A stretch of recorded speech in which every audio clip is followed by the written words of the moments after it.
L'instant débat a fait s'intéresse au thème modernisation des rails au Bénin, l'intoxication gratuite. Peggy Ludovic Dagba, bonjour. Bonjour à vous.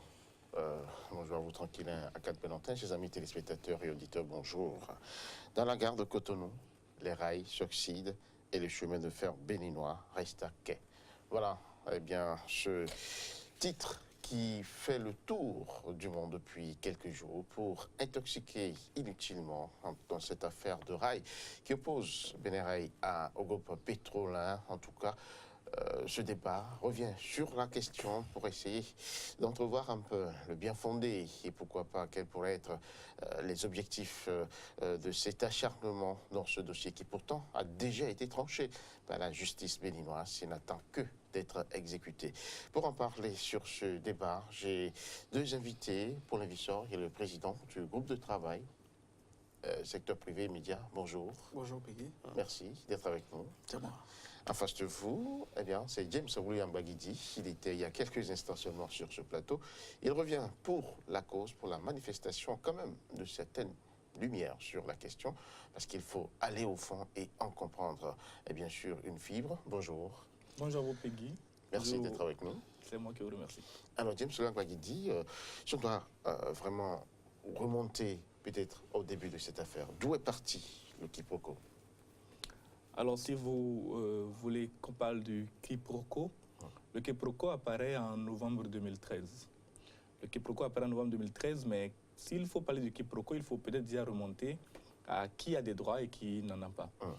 Déjà, c'est en 2010 que le Bénin a décidé, le Bénin et le Niger, qui sont propriétaires du chemin de fer de l'OCBN en fait, Organisation commune Bénin-Niger, c'est ce nom-là, sous ce nom-là que moi j'appellerais la société d'exploitation, parce que le nom Bénin Rail qui a été donné depuis quelques mois n'est pas légal. N'est pas légal parce que ça fait partie des initiatives qui ont été prises dans le cadre de ce que la justice béninoise a invalidé. Donc pour en revenir donc au quiproquo, en 2010, le Bénin et le Niger se sont associés pour proposer, pour lancer un appel d'offres internationales pour enfin recruter une société capable de remettre à flot le train béninois. Moi, je me souviens, en 2005, j'étais en vacances à Parakou. Je suis parti à Parakou par le train, mais au retour, le train n'avait pas pu venir à quai parce qu'il y avait déjà des problèmes au niveau de l'OCBN. Donc, cette époque-là, on avait dû revenir à Cotonou par d'autres moyens. Et les problèmes qui avaient commencé depuis 2004 et puis bien avant se sont poursuivis jusqu'à ce que la société, l'OCBN, tombe dans une certaine léthargie. Donc en 2010, les deux gouvernements décident de lancer un appel d'offres international pour recruter enfin une société qui a les moyens de sauver le train béninois, le train bénino-nigérien, et enfin de faire la jonction de Cotonou et à Niamey de façon claire et définitive. Malheureusement, quand l'appel d'offres a été gagné, c'est le groupe Petrolin de l'opérateur économique Samuel Dosso-Aworé qui a gagné cet appel d'offres. Et ce gain de l'appel d'offres lui a été notifié de façon claire et nette par les deux gouvernements, une lettre signée par les deux premiers ministres des deux gouvernements, lui a été adressée. Mais normalement, après cette adjudication formelle, claire et nette, il devait y avoir une signature de convention. Parce que quand vous avez une adjudication, ce n'est pas suffisant pour vous lancer dans les travaux. Il doit y avoir une signature de convention et c'est à la suite de cette signature de convention entre les deux gouvernements et l'opérateur chargé donc de la réalisation du projet que le projet doit démarrer. L'opérateur économique béninois a attendu, il a obtenu des rendez-vous, il est venu, des documents sont là qui le justifient. Des invitations, il est venu parfois, on lui a dit bon, le contrat sera signé à telle date, venez, le chef d'État vous attend. Il est venu, on lui a dit bon, c'est reporté parce que je dois voyager. Bref, la convention n'a jamais été signée jusqu'à jusqu'à ce que, en novembre 2013, le chef d'État du Bénin convoque, je dirais ainsi, convoque le président du groupe Petrolin et lui disent, bon, nous avons trouvé une certaine façon de vous accompagner dans la réalisation du projet. Nous avons décidé d'introduire un opérateur stratégique dans le projet. Ce sera... Alors, question, est-ce que le groupe pétrolier adjudicataire, entre-temps, a semblé manifester des signes de défaillance? Est-ce que le groupe a exprimé un besoin d'être accompagné? À ma connaissance, non.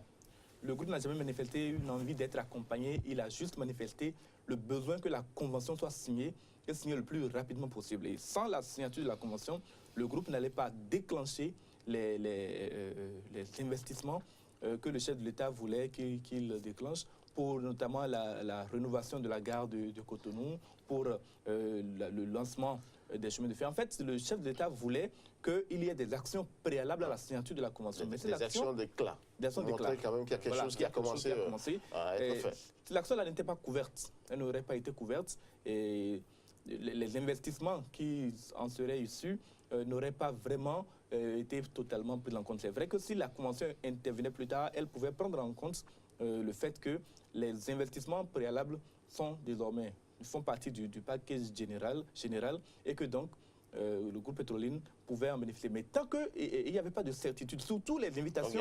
Il y avait absence d'instruments juridiques. Absolument. Ils vont pouvoir garantir ces investissements. Hormis l'adjudication et avant cela une convention, je dirais, un accord cadre sur le projet épine dorsale dans son ensemble qui comporte bien d'autres composantes. Il n'y avait pas d'autres éléments juridiques qui pouvaient permettre véritablement à Petroline de se lancer dans les investissements. À partir de ce moment, Petroline a également essayé de faire pression sur le gouvernement pour qu'il aille plus vite, mais les méthodes utilisées par le gouvernement à l'époque, les refus ou parfois les invitations qui étaient envoyées, mais sans suite, ont laissé au président du groupe Petroline certainement un sentiment qu'il se jouait quelque chose dans son dos.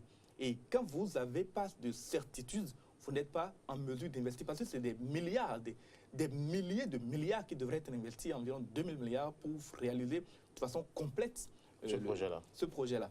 Et à partir de ce moment-là, le président du groupe pétrolier a certainement ralenti et cela a donné l'impression, et d'ailleurs ça a été dicté dans la presse, qu'il n'avait pas les ressources nécessaires. Cela continue d'être dit même dans l'article dont vous avez évoqué le titre tout à l'heure. Cela a été répété, qu'il n'avait pas les moyens d'aller vers cet investissement. Et c'est pour cela que le chef de l'État du Bénin à l'époque a convoqué le président du groupe pétrolier pour lui dire, bon, nous avons trouvé un opérateur stratégique avec lequel vous allez partager les parts. D'abord, le président du groupe pétrolier a refusé. Il a dit, mais non, je suis adjudicataire, j'ai les moyens de faire le travail. Signez-moi la convention tout court et je peux je peux lancer tous les opérateurs qui m'accompagnent dans ce travail. Le chef de l'État a insisté, je pense même que, étant donné que les rapports étaient quand même très cordiaux entre le président du groupe pétrolier et le chef d'État à l'époque, ce dernier, enfin, le président du groupe pétrolier a fini par accepter et les répartitions ont été faites de la manière suivante. 40% pour l'opérateur stratégique qui est Bolloré, que le chef d'État a présenté au groupe pétrolier, 40%. 20% pour le groupe Bolloré, 20% pour des privés nigériens qui restaient à déterminer, 10% pour chacun des deux États, ce qui faisait les 100% du projet, des investissements qui devraient entrer dans le projet. À partir de ce moment, les travaux devaient se faire de commun accord, mais jusque-là, le groupe pétrolier pensait que, bon, enfin, les choses allaient pouvoir démarrer sous son contrôle parce qu'étant adjudicataire, c'est à lui de dire, c'est lui qui a proposé le projet qui a été accepté.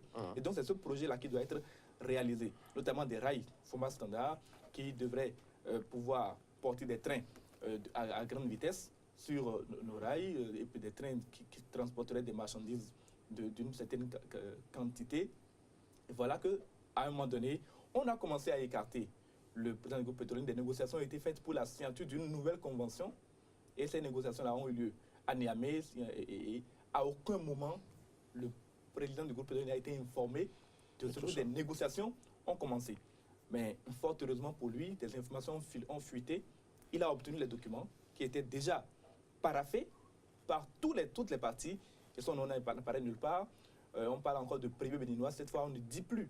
Il y a eu, en novembre 2013, je voudrais préciser qu'il y a eu deux conseils des ministres successifs, un mardi et un mercredi, je crois, qui ont planché presque exclusivement sur le sujet et dont le relevé dit très bien que le privé béninois en question dans ce dossier, c'est le groupe pétrolier de Samuel Dosso-Aoré. Mais dans les conventions qui se préparaient à être signées, le groupe pétrolier n'a jamais été évoqué nulle part. Le groupe Bolloré est très clairement évoqué. C'est lui qui est désormais celui qui porte le projet. Les rails qui sont proposés sont désormais des rails format ancien, d'écartement métrique, etc. Et quand tout cela a fuité, le président du groupe pétrolier a mis la pression pour que cela ne soit pas signé, mais malheureusement pour lui, la convention a été signée au profit du groupe Bolloré en août 2015 à Niamey. Voilà donc comment on en est arrivé à la situation de blocage. Puisque ce dernier, le président du groupe pétrolier a saisi la justice et la justice a ordonné la fin, la cessation des travaux lancés par le groupe Bolloré. Avant de développer la suite, on va prendre l'avis de Paulin Vissot, qui est le président du groupe de travail média secteur privé, qui se prononce sur la série de vices de procédure déjà développées, énumérées par James William Ogbaridi, journaliste chroniqueur du groupe de presse et télévision et Diaspora FM dans ce dossier. C'est vrai que depuis un certain temps, je m'étais promis de ne plus parler de la gestion du gouvernement Yahi. Parce que chaque fois qu'on en parle, c'est avec le cœur meurtri véritablement qu'on le fait. Mais ce matin, on sera obligé de le faire. Parce que, en fait, les agissements du groupe dont vous parlez tout à l'heure, eh bien, je parlais du groupe étranger, je me garde d'appeler son nom. En fait, c'est la conséquence de la gestion qui a été faite du pays. Parce que si les autorités du Bénin n'avaient pas ouvert la brèche, n'avaient pas été complices, je ne suis pas sûr que ce qu'on est en train d'observer là serait possible. Il a fait l'historique des dossiers. Vous comprendrez très bien que le gouvernement béninois d'alors est le premier responsable de la situation confuse qu'on est en train de distiller, n'est-ce pas, dans l'esprit des compatriotes. Et c'est bien dommage parce que le moins qu'on puisse dire, c'est que lorsque vous êtes président d'un pays, vous devrez quand même protéger les citoyens du pays que vous dirigez. Et lorsque il s'agit, disons, d'un créateur de richesse, d'un chef d'entreprise, en tout état de cause, dans les gouvernements qui font un peu plus de sérieux, eh bien, ils préfèrent toujours privilégier les intérêts, n'est-ce pas, de l'opérateur national. Mais vous avez vu pendant ces 10 ans, c'est comme si, après son élection, il avait reçu un mandat particulier à l'effet de charcuter, n'est-ce pas, les opérateurs économiques béninois. C'est ce que moi j'ai compris. Et donc, M. Aouret a été victime, n'est-ce pas, de cette tactique. Et on a entendu des choses inouïes. Des ministres de la République, le communiqué qui a été publié, en fait, il y a beaucoup de paragraphes qu'un ministre de la République avait déjà répété dans ce pays. Je vais parler de M. Deposono. Il a dit clairement que M. Aouret, quand lui il était venu au ministère, M. Aouret n'aurait pas les moyens d'exécuter le travail, le marché. Je ne sais sur la base de quelle information un ministre de la République de mon pays traite avec autant de mépris, n'est-ce pas, un compatriote. L'investisseur étranger dont vous parlez, moi je ne suis pas, comment dire, surpris outre mesure, parce que si déjà il y a le terrain, au plan interne, le terrain favorable, vous savez que ces gens, depuis toujours, dans leur rapport, parce que vous savez, contrairement au Bénin, qui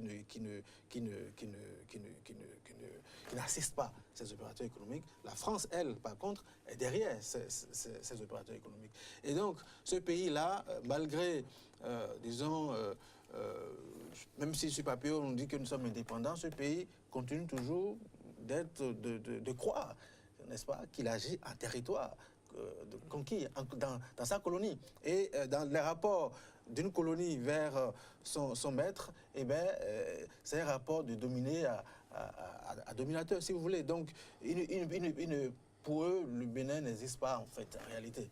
Et les choses sont davantage plus faciles lorsque le chef qui est là ouvre grandement les portes. On ne peut assister qu'à ceux des autres là. Donc moi, je pense que très rapidement, il va falloir qu'au plan national, on puisse s'en émouvoir.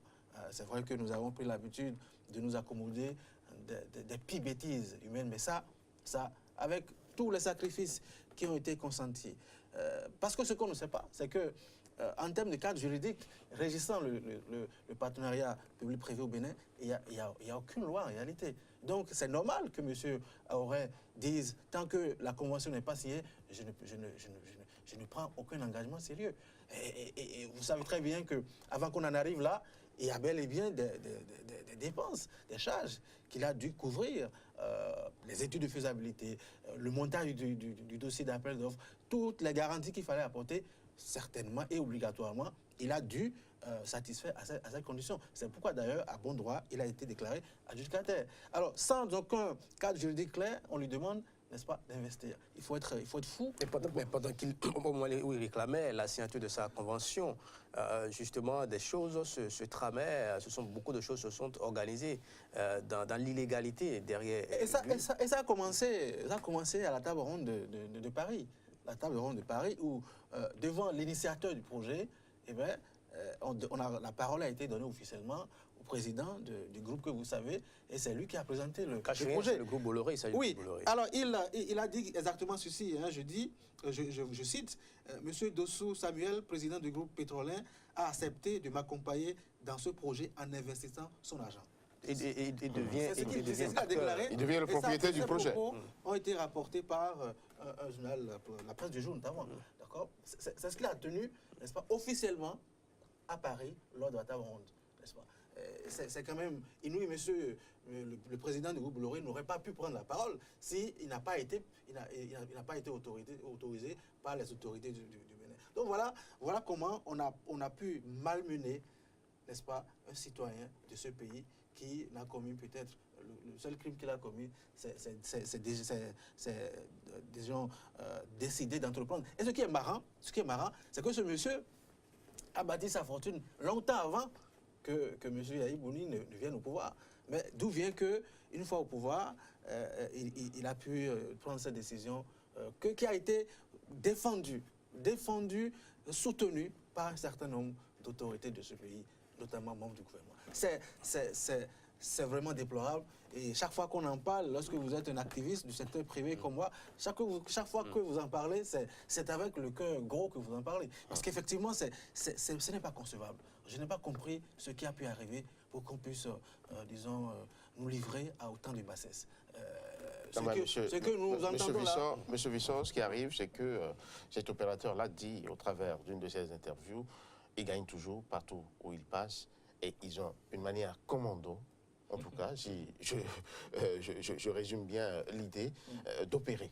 Oui, et c'est ça qui leur permet vraiment de s'en sortir. Donc, on peut mettre, bien sûr, sous boisseau toute règle, toute réglementation, et puis, paf, on obtient ce qu'on veut. Ce que je voulais dire, puisque j'ai parcouru quand même ce reportage de la consoeur, on note quelque part, les études sur les rails sont faites, mais selon Gustave Sonon, ex-ministre des Travaux publics en charge du dossier, dès juin 2015, Dossou n'avait pas les ressources. Oui, et ça, c'est un ministre de la République qui le dit. Oui, c'est justement ce que dénonçait mon ami Paulin, quand il se rebiffe contre ces gens de propos que ministre de la République comment que les études ont été faites. Mais d'abord, c'est ça qui étonne, en fait. Moi, j'ai, dans ma chronique d'hier, déjà réprouvé l'article de Sophie Bouillon qui rapporte des propos en les déformant même parfois, ou en les rapportant, ou en rapportant que ce qui semble arranger une partie, notamment le groupe Bolloré. Sans tenir surtout compte de la version sans tenir compte de la version du groupe pétrolier. Parce que là, elle finit en disant que les deux parties ont refusé de s'exprimer. Mais on a trouvé la version la plus favorable au groupe Bolloré, et c'est cette version-là qui est présentée. Notamment quand elle rapporte les propos du ministre Sonon, qui estime que le président du groupe pétrolier n'avait pas les moyens de faire. Mais sur quoi Gustave Sonon se serait appuyé pour le dire? Est-ce qu'il y a eu un document qui montre vraiment la défaillance ou l'appel à aide du groupe pétrolier? Il n'y a rien qui montre que... Peut-on comprendre que tous les arguments étaient préparés pour intoxiquer l'opinion nationale? Vous savez, les études de faisabilité, quand Gustave dépose son nom, dit que les études ont été réalisées, mais il oublie de préciser qui a réalisé l'étude. Et avec quels moyens? Et avec quels moyens? Mais c'est le groupe pétrolier qui a réalisé toutes les études de faisabilité sur le tronçon, notamment la réhabilitation des rails de Cotonou à Parakou et leur extension de Parakou à Niamey via Dosso. Mais c'est le groupe pétrolier qui a mis ses propres moyens. et des milliards de francs ont été investis dans cette étude de faisabilité. Un gouvernement n'a pas été capable d'investir par lui-même les frais pour l'étude de faisabilité. Un privé le fait et ramène les études. Et maintenant, on lui récupère cette étude-là. D'ailleurs, au départ, quand le groupe Bolloré a été introduit, il avait été entendu que les études soient remises au groupe Bolloré, en tout cas que d'un commun accord, le travail soit fait. Mais ces études-là ont été accaparées par le groupe Bolloré, qui a détourné les objectifs du projet, qui a choisi de faire un autre projet. Et des éléments d'autres choses se sont produites. Il ne faut même pas penser, il faut dire que le président du groupe Petroline s'est rebiffé et qu'il est resté arc-bouté sur une position de « je n'investis pas tant que la convention n'est pas signée ». Bien au contraire, il a lancé le projet de port sec de Parakou. Le port sec de Parakou c'est une étape, c'est une des composantes du projet épine dorsale dans laquelle on trouve le réseau ferroviaire et également d'autres ports secs, un port sec à Dosso, un autre port sec, il y en a d'autres. Et il a lancé les travaux du port sec de Parakou sur demande du chef d'État, mais là sans aucune convention, sans aucun accord. Il a lancé des investissements. Si vous êtes allé sur le port sec, vous allez voir qu'on a dépensé énormément. On a monté le sol de 7 mètres avec compactage par 20 cm, je vous en prie. Et je suis allé sur le terrain moi-même vérifier ces choses-là. C'est des investissements de plusieurs milliards de francs. C'est un espace de 50 hectares. Bon, ce n'est pas les 50 hectares qui ont été aménagés, mais le domaine aménagé pour le port sec a été à des dizaines de milliards de francs CFA qui ont été investis à ce niveau-là. Une clôture gigantesque, en tout cas, toutes les conditions sont mises en œuvre. Et la seule chose qui manquait encore à ce port sec, c'est que les rails passent à l'intérieur pour que ce port sec devienne opérationnel. Mais ce n'est pas encore fait pour le moment. Le chef de l'État du Bénin à l'époque, quand il a demandé à Samuel Dossou d'investir pour le port sec, c'est pour lui dire, commence, nous allons faire. C'était en 2010, hein, il lui disait, donc tu commences, ça lui permettait de lancer la campagne en 2011 pour dire, bon, j'ai lancé un projet de port sec ici à Parakou, donc population, veuillez voter pour moi, un port sec sera construit dans votre ville. Le travail a été lancé, les grosses machines sont arrivées sur le chantier, la population, des gens ont été recrutés dans la population, donc ça a démarré, les gens ont vu, ils ont cru en Boni Yayi, ils ont cru en Samuel Dossou Ahoré. Le premier n'a pas tenu promesse, le deuxième a mené son projet jusqu'à terme. Cet investissement lourd a été fait. Il y a eu d'autres. Aujourd'hui, le port sec est réalisé entièrement. Le port sec, le travail est complètement réalisé. Il ne reste plus qu'à faire passer les rails pour que le port sec commence à fonctionner. Il faudrait juste la réception officielle de l'infrastructure. De l'infrastructure que quelques autres, en tout cas les dépendances, notamment que ce soit la douane, les services de manutention et consorts, soient enfin intégrés également pour que le port sec puisse commencer véritablement à travailler. Autre chose que le président du groupe pétrolien, autre chose que l'on a dit sur le président du groupe pétrolien dans ce dossier qui est totalement faux, ou que l'on n'a pas voulu dire, c'est que le président du groupe pétrolien, il a bel et bien, au contraire de ce que l'on veut dire dans l'article, il a bel et bien prévu de prendre en charge la totalité du personnel, de prendre en charge leur rémunération, leurs arriérés salariaux et de les dédommager pour ceux qui décideront de s'en aller ou ceux qui ne pourront pas continuer. Mais on a présenté le groupe Bolloré comme étant celui qui est venu sauver les employés de l'OCBN, notamment en payant leurs arriérés salariaux. Mais même sur les fonds qui ont servi à payer les arriérés salariaux, le groupe Bolloré a prévu de se faire rembourser. Il a prévu de se faire rembourser sur les fonds qu'il a versés aux employés de l'OCBN. Bolloré, vous avez déjà vu Bolloré faire du mécénat quelque part, ce n'est pas au Bénin qu'il va commencer. Il n'a que des intérêts à défendre et il va continuer à le défendre partout où il passera. Le groupe Bolloré a bel et bien versé ces fonds-là, mais prévu de les récupérer dès que le projet sera lancé et qu'il va commencer à exploiter. Autre chose encore, si vous permettez, c'est la qualité des rails que nous proposait le groupe Bolloré, que nous propose le groupe Bolloré. Mais on nous parle de rails qui s'oxydent, de 500 km de rails. Et surtout de rails métriques, 2 mètres d'écartement. Je veux bien aller vérifier au niveau de l'OCBN parce qu'on ne nous permet pas d'aller sur la gare centrale de Cotonou. J'ai déjà essayé par le passé. Les autorités de l'OCBN refusent d'accorder cette autorisation. je vais bien aller vérifier que 500 km de rails sont dans cette gare de Cotonou-là et sont en train de s'oxyder au soleil. Et maintenant, on ne me parle, dans cet article, on parle de rails neufs. Sophie Bouillon parle de rails neufs. Je veux bien vérifier que ces rails-là sont des rails neufs et que ce n'est pas les rails de récupération de la Première Guerre mondiale, de l'époque de la Première Guerre mondiale, que Bolloré a carrément annoncé, il avait prévu que c'est ça qu'il allait importer au Bénin. C'est l'un des problèmes aussi du dossier, il faut le Mais dire. justement, ce dossier-là, quand il a été introduit, quand le chef de l'État du Bénin à l'époque lui-même a convoqué un groupe d'experts ferroviaires pour leur dire, bon, voici le projet que nous propose Bolloré pour les rails de Cotonou à Parakou, de Parakou à Niamey. Qu'est-ce que vous en pensez? Mais tous les experts, toutes les expertises rendues, que ce soit par un premier groupe d'experts commis par le gouvernement, un deuxième groupe d'experts, de contre-experts commis par le gouvernement, tous ont dit ce que propose Bolloré est antinomique de la réalité. C'est-à-dire, c'est contre notre économie. Nous ne pouvons pas développer notre économie. D'ailleurs, c'est dépassé. C'est totalement dépassé. C'est totalement dépassé aujourd'hui. En croit l'ancien conseiller juridique du général Mathieu qui recoupait à son âme, Maître Migan. Maître Jacques Migan indiquait sur nos plateaux que les mêmes rails que Bolloré propose aujourd'hui, ces rails métriques qui ne respectent pas les normes internationales aujourd'hui, parce que les normes internationales indiquent qu'il faut un écartement de 1,1 mètre, 40 et quelques, d'accord, avait été proposé au gouvernement du général Mathieu Kérékou en guise de don. Et ça a été refusé. Ce sont les mêmes rails-là qui reviennent aujourd'hui, en tout cas... Qui nous sont vendus à milliards de francs CFA. En tout cas, Bolloré a estimé le montant, le coût, et ça a été apporté au Bénin. C'est ça que Sophie Bouillon, dans cet article qui circule partout, mais maintenant malheureusement, veut faire croire qu'on est en train de rénover, on a voulu rénover ou sauver les rails du Bénin et qu'un opérateur économique béninois s'est opposé et a bloqué le dossier. C'est vraiment dommage. Quelque part, je lis dans un autre article publié par Sage Patrick Mancou, toujours avec l'AFP, qui dit « Les rails sont arrivés. Un instant après, on a appris que les gens ont stoppé le travail à cause d'une décision de justice. On ne sait pas d'où ça vient. » Il met cette... oui. Il interroge un certain Rodrigue Dangbo, qui serait chef section à Bénirail, en fait, à l'OCBN, qui dit cela.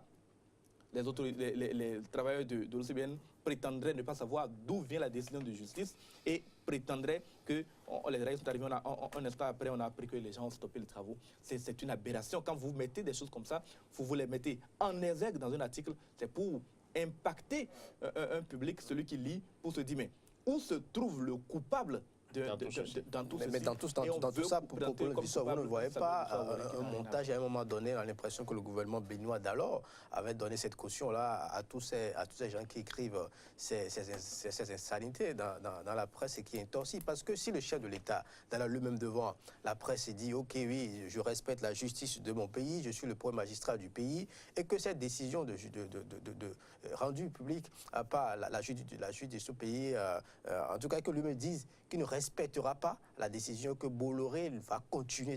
C'est transformé en porte-parole de l'opérateur qu'il va continuer les travaux contre la décision de la justice. Et plus loin, lorsqu'on reproche par exemple à l'homme d'affaires béninois, à Auré, de n'avoir pas moyen de faire les travaux, réaliser les travaux. Comment peut-on comprendre une telle allégation lorsqu'on sait que, puisque moi j'ai eu à interroger le monsieur qui a dit que lui il a investi dans plusieurs pays du monde, de Yémen en passant par Genève, en passant par le Nigeria, troisième fournisseur de gaz, qu'il a la plupart du temps fait ces investissements seul à coût de plusieurs milliers de milliards, et dans le même temps, Bolloré, c'est une dynastie qui date de plus de 100 ans, qui détient les moyens, on le sait, a couru derrière la signature dans l'illégalité, la signature de convention pour pouvoir bénéficier d'environ 300 milliards de dons, pas de dons, de prêts, via l'Agence française de développement. Et on sait qu'ils ont les moyens. Non, vous savez, pour les personnes averties comme moi, on n'a pas besoin de réfléchir pour comprendre le jeu qui est en train de faire. Alors, qui est en train de montrer, disons, l'intérêt ou le patriotisme dans ce dossier? Vous avez vu M. Auré, il a réfléchi pour monter le projet, il a financé les études de faisabilité, il a financé le montage du dossier, il a dû recruter des experts et tout ça. Sans aucune garantie juridique claire, il a démarré, il a enclenché les travaux du POSEC de Parakou. Alors, si vous faites un peu le point de milliards Ce qui a été fait, dépensés déjà par M. Aouret et son concurrent, vous allez comprendre qu'en réalité, lorsque vous voulez abattre votre chien, il faut quand même que vous puissiez trouver une raison valable. Donc, c'est un prétexte, le fait d'affirmer sans aucun fondement, et ce pas des autorités, que le trésor public, c'est-à-dire votre salaire, vos impôts, ça qui permet de payer ces ministres, mais de payer le président de la République.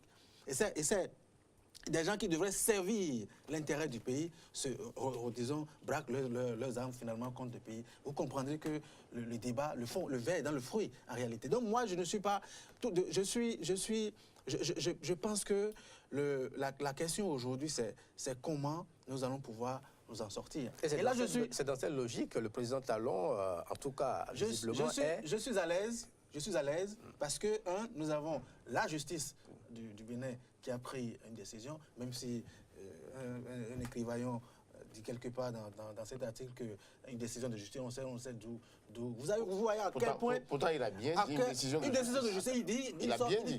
Vous voyez à se quel point contredit. le mépris... C'est-à-dire que dans la tête parce de ces qu'à un gens, moment donné, les autorités étatiques d'alors... on déjà ouvert, méprisé, à un moment donné, on méprisait le... Déjà, dans la tête de ces gens, l'État. ils nous considèrent, parce que derrière l'entreprise concurrente là, de M. Aouret, il y a un pays qu'on appelle la France.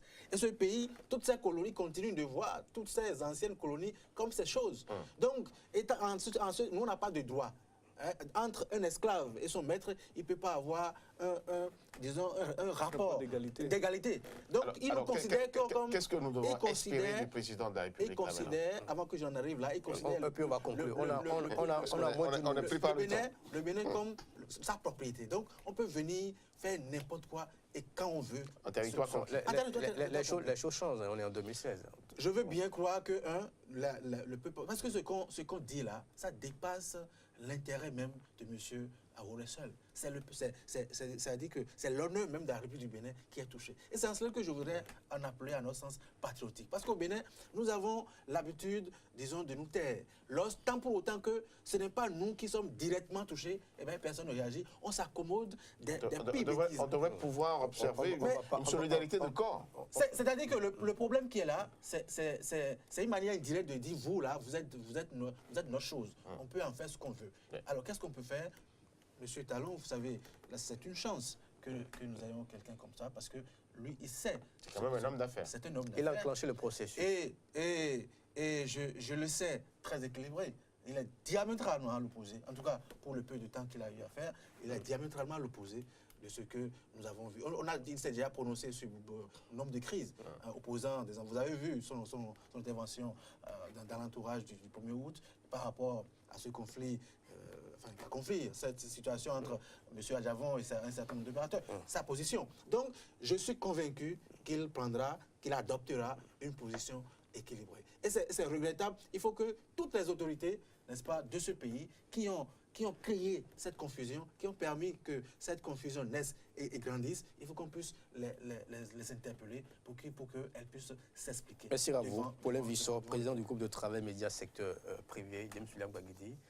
Oui, oui, je conclurai en rappelant que le chef de l'État, le président Patrice Talon, a annoncé un règlement à l'amiable entre les parties, mais que si des acteurs continuent ou veulent faire passer l'un ou leur partenaire futur comme un démon dans cette affaire, il risque de ne pas y avoir confiance.